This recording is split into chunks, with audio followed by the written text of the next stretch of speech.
وَلَا تَقُولُوا لِمَنْ يُقْتَلُ فِي سَبِيلِ اللَّهِ أَمْوَاتٌ، یعنی اس صبر کا مطلب کیا ہے؟ اب آ گیا نا، یعنی اس میں موت آ سکتی ہے، کوئی گارنٹی نہیں ہے کہ آپ اس کام کے لیے کھڑے ہوں گے تو مریں گے نہیں،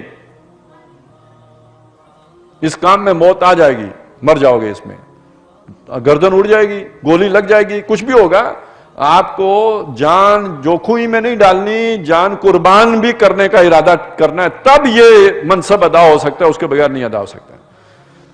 تو جو مارا جائے اس راہ میں، شہید کا اصل مطلب یہ ہے جی، شہید کا لفظی معنی ہوتا ہے گواہ، جس نے اپنی جان دے کر گواہی دے دی، اس سے بڑا شہید کون ہوگا؟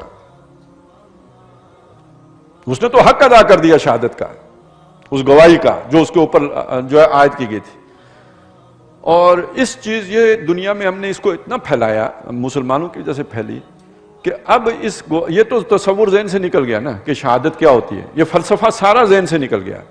اب صرف مرنے والا، اور وہ مرنے والا جس نے وطن پر جان قربان کی ہے، اس کو شہید کہتے ہیں۔ اور اس معنی میں امریکی بھی شہید ہوتا ہے، سکھ بھی شہید ہوتا ہے، ہندو بھی شہید ہوتا ہے، ہم مسلمان بھی شہید ہوتے ہیں۔ اصل میں کمیونیکیشن کا مسئلہ سمجھ لیں کہ ایک بحث چھڑ جاتی ہے نا، فلانا شہید ہے یا فلانا شہید نہیں ہے، وہ کسی اور معنی میں شہید کا لفظ استعمال ہو رہا ہوتا ہے۔ قرآن مجید نے شہید کا لفظ کسی اور معنی میں استعمال کیا ہے، یہاں کس معنی میں کیا ہے؟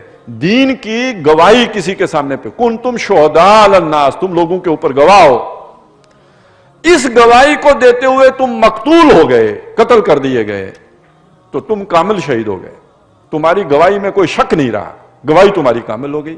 یہ ہے اصل شہادت کا فلسفہ۔